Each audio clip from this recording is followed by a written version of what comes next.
রাস্তা নির্মাণকে কেন্দ্র করে সংঘর্ষ ভূতনির শঙ্করটোলা এলাকায় গ্রামবাসীদের ওপর চড়া হয় ঠিকাদার সংস্থার লোকজন এবং রাস্তার কাজের সঙ্গে যুক্ত শ্রমিকেরা। এই ঘটনায় দুজনকে মারধর করার পাশাপাশি দোকানে ভাঙচুর করা হয় এবং বাড়িতে চলে ইট পাটকেল।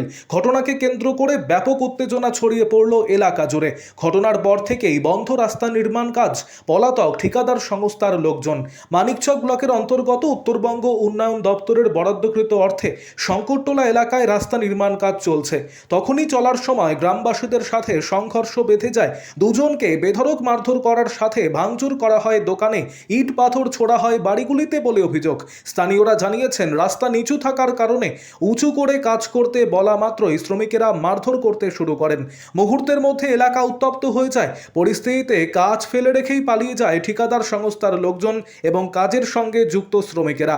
ঘটনাস্থলে পুলিশ পৌঁছে পরিস্থিতি নিয়ন্ত্রণে আনে। আরও আপডেট থাকতে আমাদের ভিডিও শেয়ার ও ফেসবুক পেজটিকে লাইক করে ফলো করে দিন। বলেছি তোরা এখানে দুজনকে আমাদের মারতে লেগেছে। কি কিসের কাজ চলছে এখানে ঢালাই রাস্তা হচ্ছে। কি বলেছিল তো বললো যে একটু উঁচু করে দে ভাই, জল বাঁধবে না। তোরা আর শুনলো না। টেম্পার দেখিয়ে কথা বলতে লাগলো, একজন এসে গলা ধরে ধাক্কা দিয়ে মারতে লাগলো। কারা যারা মারছিল তারা কারা? লেবারগুলো। আবার ওখানে আমরা ছুটাতে গেছি, আবার আমাকেও ধরে ও মারতে লাগলো। কোনোরকম ওখান থেকে বেরিয়ে এসেছি, বেরিয়ে আসার পরে দেখছি সবার হাতে পাথর। এই জায়গাতে মহিলা ছিল দুটো, শুরু করলো পাথর চালাতে আমার বাড়িতে। দোকানের এই জায়গাতে সব কাঁচটা ভেঙে আছে। কাদের চোট লেগেছে? চোট একটা আমার এখানে লেগেছে, একটা মহিলার পায়ে লেগেছে। আর ধর্মরাজ বলে একজন ধর্মরাজকে ও ফাইট চালিয়েছে, মারধর করেছে। হ্যাঁ। কি চাইছেন এখন? আমরা চাইছি যে ভালোভাবে আমাদেরকে ইয়ে করে দিই। কার মাথা ফাটিয়ে দিয়েছি?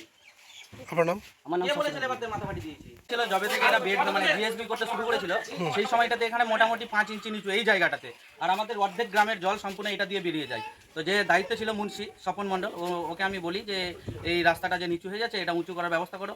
ও বলছে এরপরে জিএসবি করে দেবো। এবার জিএসবির সময় বললাম, বলছে যে মানে জল বৃষ্টি হচ্ছে, প্রতিনিয়ত তো বৃষ্টি হচ্ছে, জল জমে যাচ্ছে পুকুরের মতো এখানে। এবার আমি আবার বললাম, তো বলছে যে ঢালাইয়ের সময়টা মেকআপ করে দেবো। এবার আজকে ঢালাই হচ্ছে, আমি ডিউটি চলে গেছিলাম, আমাকে ডিউটি থেকে ফোন করে ডাকলো যে এরকম ব্যাপার, এখানে যে ঢালাইটা নিচু করছে। কারা ডাকলো? আমাদের গ্রামের লোকজন।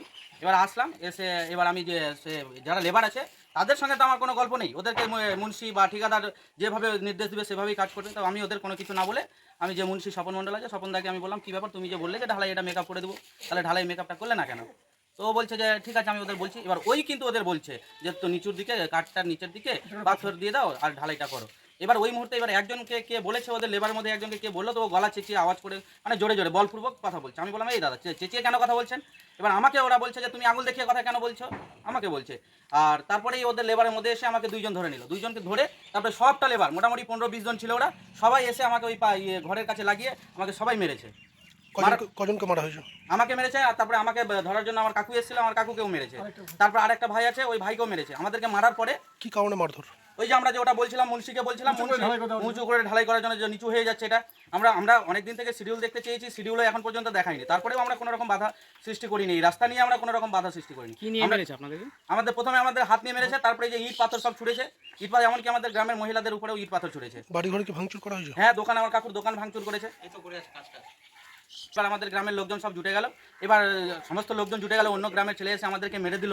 তো আমাদের গ্রামের লোকজনের অটোমেটিক্যালি রাগ উঠবে, সেই সূত্রে ওদেরকে কয়েকজন মিলে মেরেছে। এবার কারা মারধর করেছে? এটা লেবার, ওই যে আমাদের ঢালাইয়ের যে কন্ট্রাক্টরের লেবার যারা আছে ঢালাইয়ের, সেই ঢালাইয়ের লেবারগুলোই মেরেছে। কোথাকার এই লেবারগুলো? এরা শুনছি বাইরের আছে সব, তার সত্ত্বেও মারলো? তা সত্ত্বেও মারলো। আপনারা কি কথা কমপ্লেন করেছেন? না, আমরা এখন পর্যন্ত আমরা কমপ্লেন, আমরা মুন্সি যে আছে তা ও তো সবকিছুই দেখেছে, যে ওদের মুন্সি ও A to Z দেখেছে, সমস্ত ঘটনা ও দেখেছে, ও ছিল কাজে দায়িত্বে। এই রাস্তার কাজটা কি ফান্ড থেকে হচ্ছে জানা আছে? হ্যাঁ, NBDD কাজ কি ঠিকঠাক হচ্ছে? কাজটা একদম ঠিকঠাক হচ্ছে না, বালি তো মাটি মিক্সচার বালি দিয়ে কাজ করছে। সেগুলো নিয়েও আমাদের কোনো রকম অভিযোগ ছিল না। বলেছি আমরা চল গ্রামের রাস্তা আছে, শিডিউল মাফিক কাজ হচ্ছে না, আমরা ওইগুলোও বলেছি। ওইগুলো নিয়ে কোনো মাথা ব্যথা আমাদের তেমন ছিলও না। আমাদের মেনলি এই জায়গাটা নিচু হয়ে গেছে, ওকে আমরা বারবার অনুরোধও করেছিলাম ব্যাপারটা নিয়ে, যে আমরা জোর করে করবো সেটাও না, অনুরোধ করেছি। তারপরে এবার লেবারের সঙ্গে কোনো গল্প নেই, তারপরেও মারলো। নিশ্চয়ই ওদের নির্দেশ দেওয়া আছে লেবারকে ওই রকম ভাবে। এখন যে মারধর করলো কি করবেন এবার? আমরা তো আমাদের যারা আছে, এবার ঠিকাদার নাকি আসবে, মুন্সিকেও বলেছি ঠিকাদার আসবে, ও আমাদের বিচারটা বুঝিয়ে দেবে যে কেন আমাদের মারলো, আমরা কি কোনো অন্যায় করলাম বলে। পুলিশের দ্বারস্থ হবেন? হ্যাঁ, প্রয়োজন বলে পুলিশের দ্বারস্থ আমরা হবো। আমার পুলিশের দ্বারস্থ আমার বাড়িতে এসে পুলিশ এসে থ্রেট দিয়ে গেল। কিন্তু আপনাদেরকে থ্রেট দিয়ে গেল? আমি তো ছিলাম না, আমি ডিউটিতে ছিলাম। আমি এখন ডিউটি থেকে বিটে বেরিয়েছি, আমি বিট থেকে এখানে আসলাম। কিসে কাজ করেন আপনি? আমি পোস্টাল ডিপার্টমেন্ট পোস্টম্যান। কি চাইছেন এখন? আমরা চাইছি আমাদের ঢালাইটা সম্পূর্ণভাবে ঠিকঠাকভাবে হোক, শিডিউল মাফিক হোক, আর আমাদের যে মারলো অন্যায়ভাবে সেটার নিশ্চয়ই আমাদের একটা ব্যবস্থা করে দেওয়া হোক। কেন মারলো সেটার জন্য আমরা প্রশাসনের কাছে অনুরোধ রাখবো যে এটার উপযুক্ত ব্যবস্থা করা হোক। আপনার নাম? আমার নাম ধর্মরাজ মণ্ডল।